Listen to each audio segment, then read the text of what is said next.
From historic Seminary Ridge in Gettysburg, Pennsylvania, this is The Seminary Explores. Conversations about people, politics, theology, and life with your host, Dr. Gerald Christensen. Having a healthcare system that is both public and federally sponsored is one question. Today, the question is, how can we make the system that we have work for us?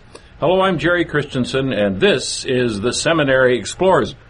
Our guest today is Mr. Stephen Niebler, who is the Executive Director of the Adams County Office for Aging, and will be retiring about the time we hear this podcast on your favorite computer. He has been with the Office for Aging for 2 generations, at least, for a long time, and we're sorry to see him go. Steve and I are broadcasting or podcasting today before a live audience, which we hope to do on occasion. Today we're with a group of persons from St. James Church, holding this as an open forum in beautiful downtown Gettysburg. Steve, thanks for coming along. You know, recently I have read about the disc jockey, radio, television personality Casey Kasem, who is essentially brain dead, but who is being fought over by 2 different parts of his family. It brings me back to mind someone like Schiavo, Terry Schiavo, was it? And before that, a couple other famous cases in which everybody seems to get involved, even if they are not physicians or have not been able to diagnose a person personally. But what I want to ask you today is not so much about the system as about what can we do to avoid that situation as family members or as persons who may become like Casey Kasem before we know it. Well, thanks, Jerry.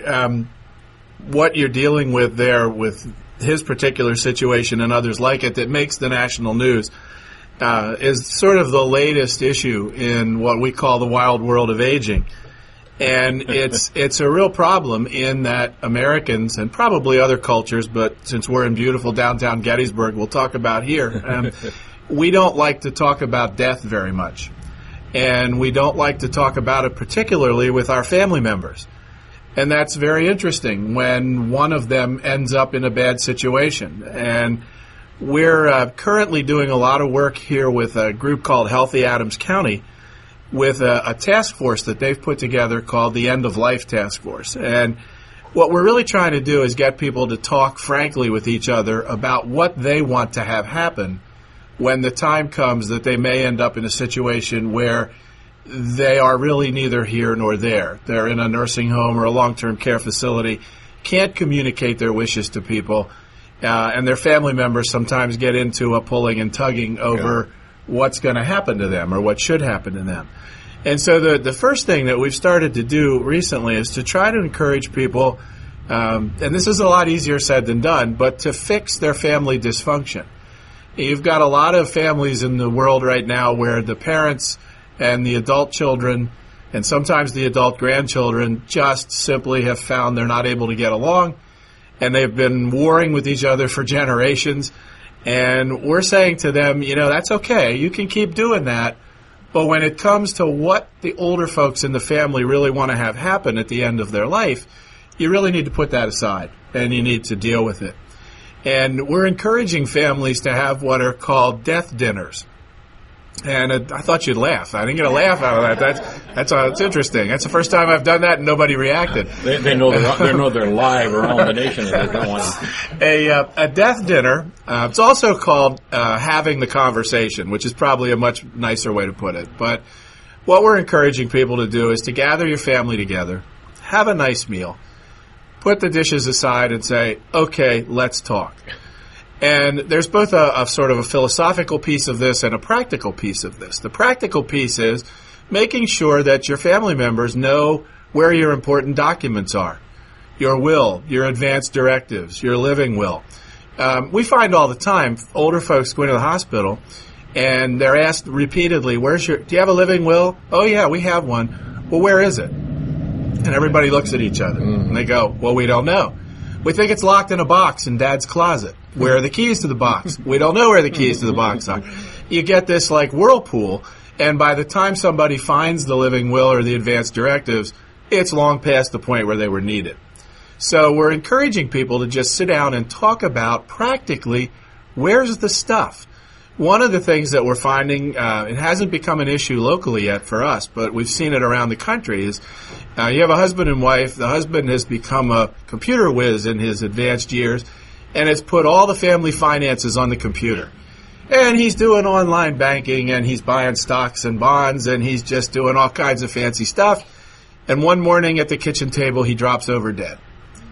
And the poor wife goes, well, I know how to turn it on, and maybe I can buy airline tickets, but I really don't know what he was doing. I don't know where the accounts are. I had a gentleman tell me last night at a wedding reception I was at that he literally has hundreds of internet accounts with passwords and access issues. And so if he dies tonight, he and I had this conversation yesterday at a wedding reception. It was kind of funny.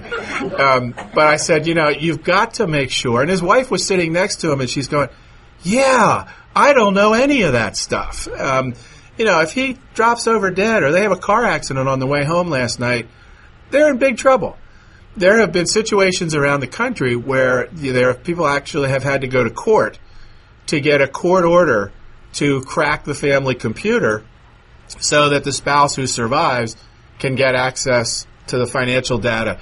And if it's your online banking, for instance, you've got to have that. You've got to start writing checks. You've got to start paying bills. You've got to do things immediately, not a week or two later. You've got to know right there. So we're really encouraging people to sit down and talk about where are the documents, where are the passwords, what's going to happen, because it happens. It happens a lot. From a philosophical standpoint, you've probably all had this conversation somewhere along the way with each other, if not with a family member, but you need to make sure folks in your immediate circle are real clear on what you want. I can't tell you the number of families we've seen at the Adams County Office for Aging where one child says, Dad told me he wants X, and the other child says, but Dad told me he wants Y. And so you're in the middle of the hospital, and they're putting tubes in people, and they're talking about operating and doing this, and everybody's standing around going, we really don't know what Dad wanted. And so just sitting down and having a death dinner or a conversation about this issue is probably the most important thing you can do right now. And everybody goes, you're going to get up and leave today, and you're going to say, oh, that's not going to happen to me. That can't possibly occur.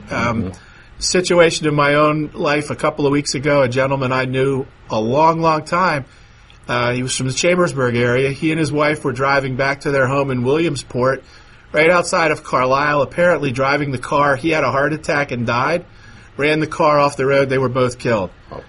If their children had not had this conversation, they're in big trouble. They're in big, big trouble because there's nobody left to know where were the documents. What should have happened there? What needs to go on? So it's a tremendous issue on two fronts, the practical and the philosophical. We're podcasting today in Gettysburg at an open forum, as we have done in the past when we were on radio, talking about health issues for the elderly and for those who have older persons in their families. After we're done with our podcast, Steve will throw the discussion open to the whole group. It's rather nice. It's a really nice template to use for the opportunity to follow up with questions. But you will hear a live audience in the background. That should bring smiles to everyone, a live audience in the background. At least we hope they are. I'm Jerry Christensen. You're listening to the Seminary Explorers. Steve, what are the 2 or 3 most confounding issues facing older folks today? And how can we help as family members, neighbors, and others who have deep interest in this subject? I should have told you before we started, Jerry. I give long answers, so this one may take a while. But actually, when we've been surveying people at the Office for Aging now for over 40 years, older people and the community at large, and the things that we find that keep coming to the top as key issues for older people, and you're not going to be surprised at any of these. Number one is money. No one ever thinks, and they're probably right, that they've retired with enough money. One thing that's happening now is we live a lot longer than we used to.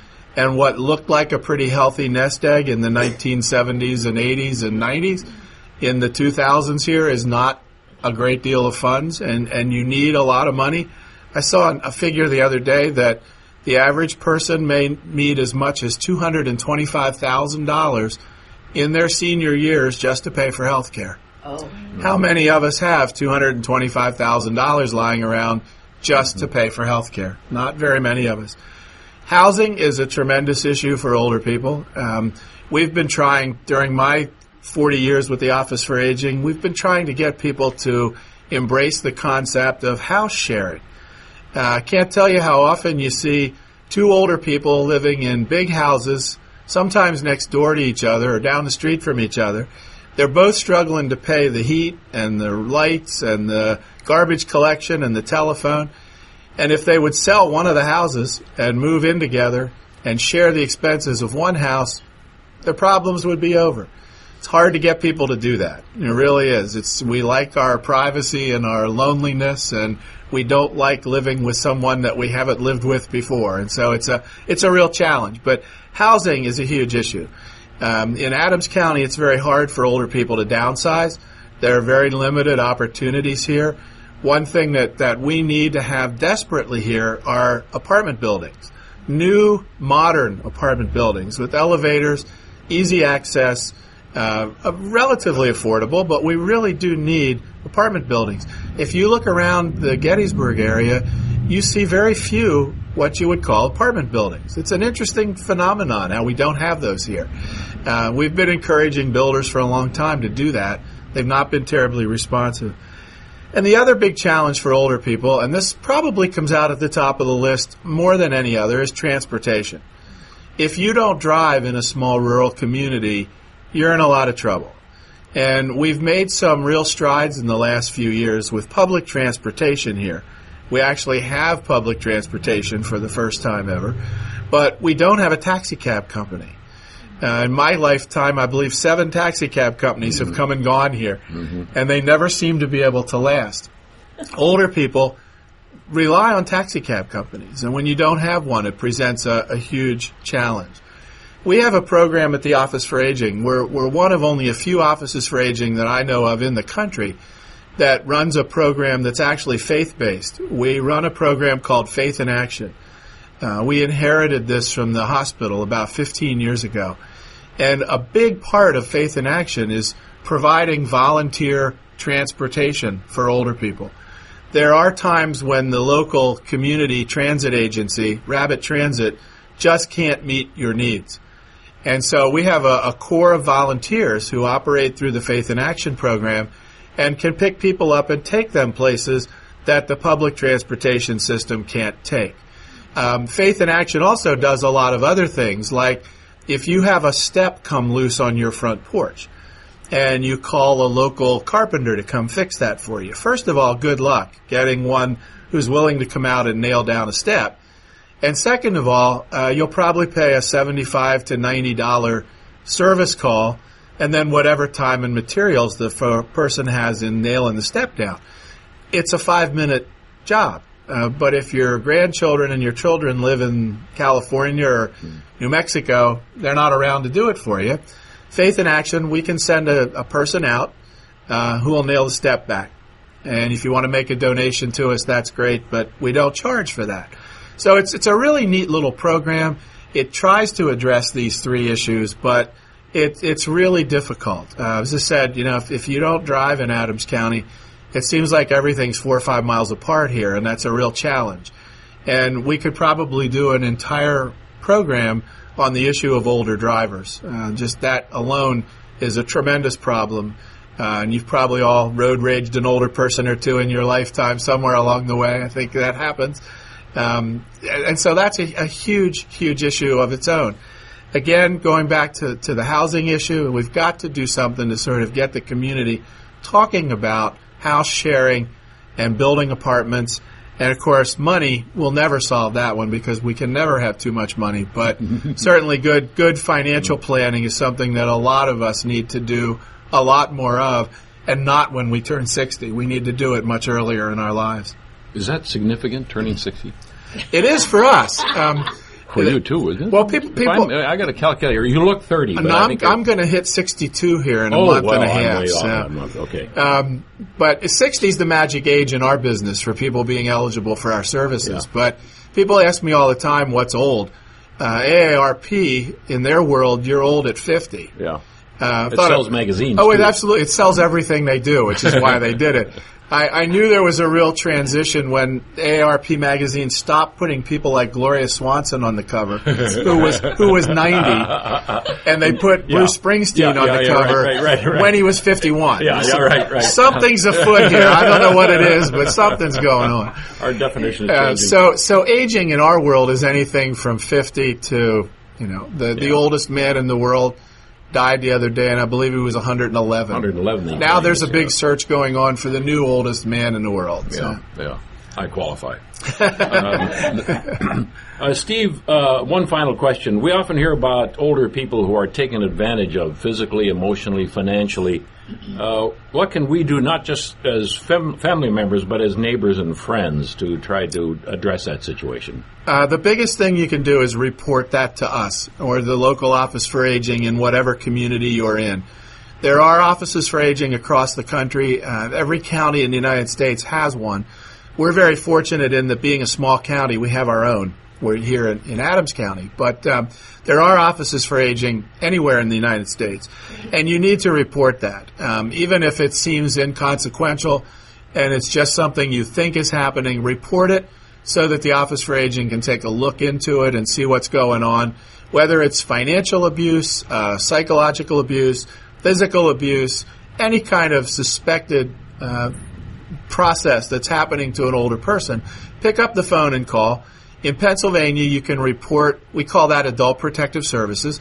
You can report that anonymously. You don't have to tell us you're the next door neighbor or you're Mrs. Jones across the street. You can call and simply say, I believe something is happening at 1213 West Main Street, and here's what I think it is, and your agency should check it out, and we will do that. We just hired our first full-time Adult Protective Services caseworker, and she's doing a wonderful job. We're sadly finding out there's a lot more going on out there than we thought there was. It was one of those cause and effect kind of things. We hired the person, and all of a sudden people are going, I think you should look into this situation. And we're finding an awful lot right now of financial abuse. Grandchildren and adult children seem to want to get their hands in their grandparents' and parents' pockets all too frequently. And we're seeing a lot of that right now. A couple of cases we've got. Had a situation recently where an adult child and called and complained about his brother taking advantage of an older person. And when we looked into the situation, he was right, but so was the guy who called, and so was their sister. So we had 3 adult children who all had tapped dad's accounts. This also covers like 3 counties in south central Pennsylvania because they kept moving the older person around. And it's probably going to be months till we untangle this whole web of financial stuff that was going on. So if you suspect any kind of elder abuse, and if it's happening to you, please let us know. We can't do anything about it if it doesn't get reported.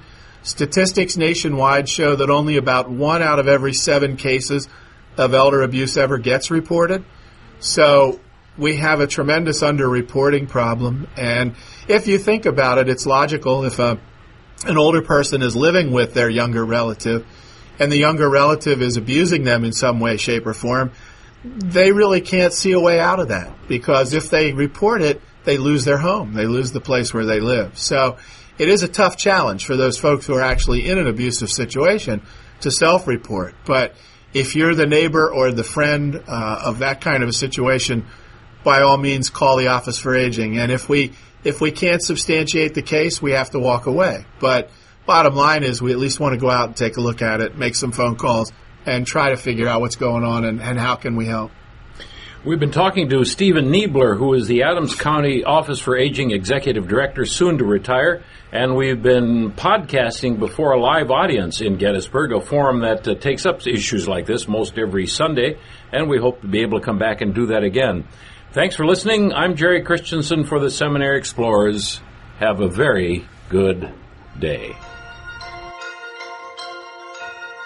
You've been listening to The Seminary Explores from historic Seminary Ridge in Gettysburg, Pennsylvania, a production of the Lutheran Theological Seminary at Gettysburg. We invite you to visit our website at www.ltsg.edu.